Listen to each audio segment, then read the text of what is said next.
conversations with content. I mean, we're talking about 150 million questions an hour. Where were we going to ask 150 million questions an hour, BG, before Google? The answer is we weren't asking 150 million questions an hour before Google. Google and what it represents has turned us into a question-asking culture.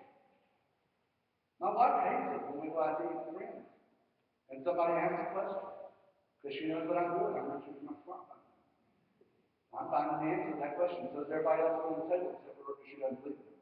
And it's a race to see who can find the answer to that question, right? I mean, how many of you sit watching TV at night with your smartphone or your tablet or your laptop on the Internet Movie Database or on Wikipedia to see what other movies this actor's been in? Okay? Or what are the stats on this basketball player? It's turned us into a question-asking culture, and we're learning from that habit. And one of the questions we've got to ask as professional educators is, where is he going to go for his answers 10 years from now? We don't know, but it's a question we have to be asking. We have to wonder. We have to be ready to adapt to whatever the information environment is going to be like 10 years from now. For me, this march toward learning formalized in 2004. The winter of 2004, I came upon a time as consultants often do when I realized I was spending too much time talking and not enough time listening. A consultant can talk himself into obsolescence. He's not paying attention.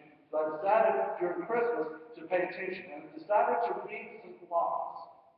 Now, I didn't know what blogging was. I had been blogging for a year at that point, but I didn't know what blogging was. I thought blogging was about me, an authority, sharing my ideas through my blog, to my readership. So, okay, I thought that's what blogging was about. But I decided to start reading blogs by these two guys right here.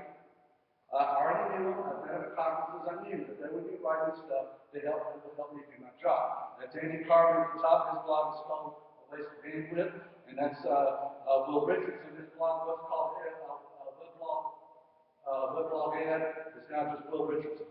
And I started reading them. What I realized was that while I was writing mostly out of my own head, they were writing out of the heads of other bloggers. That most of their articles were about something else that somebody else had written in their blog.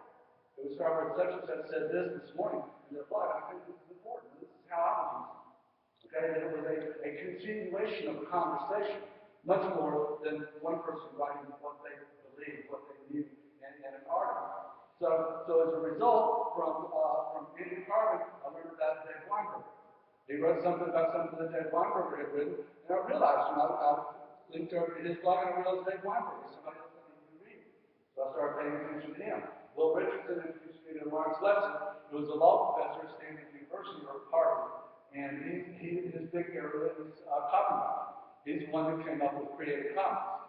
I also learned about Jenny Lyons, who was a school librarian in suburban Chicago. Her blog is called Shifted Librarian. Okay, so I learned about that. I started reading them. Then this guy left a comment on one of Will's blogs. He is Miguel Hewlett. And I was reading Will's article, and I read Miguel's comment, and I realized he's somebody else. I like how he tested what Will had said, so I started calling Miguel. These two guys left comments on my blog. Okay, and I like where they were taking my blog. That's David Jakes, who is here in Chicago as well. His blog is called Strength and Weak Ties. Gary Stager, his blog is called Stager to Go. And as a matter of course, Gary Stager, his comment disagreed with what I was saying. And Gary Stager frequently disagrees with what I say in my blog. But he forces me to take my own ideas out and look at it in a different direction. And I learn from this. So I'm paying attention to David Stager as well. Pay attention to this guy, because he pays attention to everybody else. That's Steve Downs. Steve Downs probably reads 1,000 blogs a day. He does. And when he finds an article that he thinks would be of use to teachers, then he will write an article about it. And his articles, he might write 8 or 10 a day, but they're very short, 1 or 2 paragraphs. Such and such said this morning. I think this is important. Here's the link. Very short. So by reading him, I'm actually reading 100 other people. He's what we call a filter. Okay, by following him, I'm following 100 other people. And as I was thinking